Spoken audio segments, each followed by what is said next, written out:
Il y a tellement d'options pour exporter des vidéos. Franchement, ça donne mal à la tête. Dans cette vidéo, je vous explique les meilleurs réglages d'exportation en fonction de vos besoins.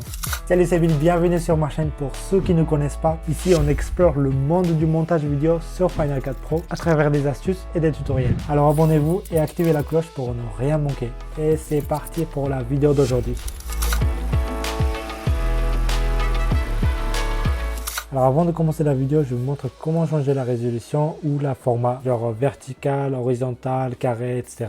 Alors ma vidéo elle est en 4K, vous pouvez modifier ici Full HD ou bien vertical pour les stories, etc. Et ensuite carré pour Instagram. Et vous modifiez la résolution par ici. Et ici vous pouvez modifier image par seconde. Moi par exemple j'ai tourné en 25 images par seconde, donc je mets 25. Et Apple ProRes 4.2, rendu c'est très bien. Ici vous n'allez pas changer. Standard c'est très bien, stéréo c'est très bien. Parce qu'on peut changer après aussi. Alors d'abord je vous présente le codec H.264. C'est le codec que j'utilise quasiment tous les jours. Je préfère parce que ça donne une très bonne qualité sans que ce soit trop lourd. Donc c'est idéal pour les clients, etc. Et voilà, on va découvrir ça ensemble. Vous appuyez ajouter une destination et ce sera ici exporter le fichier. Vous allez cliquer. Ensuite format, ce sera vidéo et audio, c'est très bien. Et codec vidéo, comme je vous ai dit, ce sera H.264. Et ensuite vous laissez ceci et action. Alors pour l'action, est-ce que vous préférez que ça s'affiche sur l'écran dès que ça finit d'exporter? Moi personnellement j'aime pas trop, donc moi je mets toujours enregistrer uniquement. Et ici vous allez double-cliquer, je nomme H.264. Et le prochain codec que je préfère, ce sera Apple ProRes 4.2 HQ. Vous allez utiliser ce codec si vous voulez avoir vraiment la meilleure qualité de la vidéo. Du coup, forcément, c'est assez lourd. J'utilise particulièrement ce codec quand je travaille encore dessus après. C'est-à-dire, j'exporte la vidéo et ensuite je travaille dessus et j'exporte encore. Par exemple, si vous travaillez avec d'autres monteurs, vous exportez en Apple ProRes 4.2 HQ et d'autres monteurs récupèrent ces rushs et ils travaillent dessus et ils vont exporter. Apple ProRes 4.2 HQ, ce sera exporter le fichier vidéo et audio, codec Apple ProRes 4.2 HQ. Et pareil, moi j'aime pas que ça s'affiche, donc j'enregistre uniquement. Et pareil, vous pouvez nommer 4.2 HQ.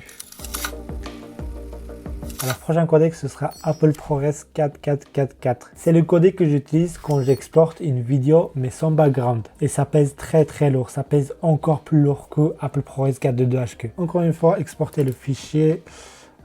Vous laissez vidéo audio, codec vidéo, ce sera Apple ProRes 4.4.4.4. Action, enregistrer uniquement, vous pouvez nommer comme tout à l'heure. Et next, je pense que ça vous arrive aussi, vous voulez juste exporter l'audio. Je vous apprends ça tout de suite. Ajouter une destination, exporter le fichier. Ici, format, vous mettez audio seulement. Et format, vous pouvez mettre soit MP3 ou WAV. Moi je mets plutôt MP3 parce que c'est standard. Et action pareil, enregistrer uniquement. Et là vous pouvez mettre audio seulement. Et si vous faites des vidéos YouTube, vous voulez exporter pour votre chaîne YouTube, c'est un peu différent. Exportez le fichier et format, vous mettez ordinateur et codec vidéo, vous mettez multipassage H.264 mieux. Vous allez laisser la résolution telle quelle et action vous pouvez mettre enregistrer uniquement et vous nommez YouTube. L'avantage de ce réglage c'est que vous pouvez avoir votre vidéo en MP4. Comme vous pouvez voir, YouTube préfère que ce soit MP4. Après YouTube va compresser, mais c'est toujours mieux de respecter le standard de Google.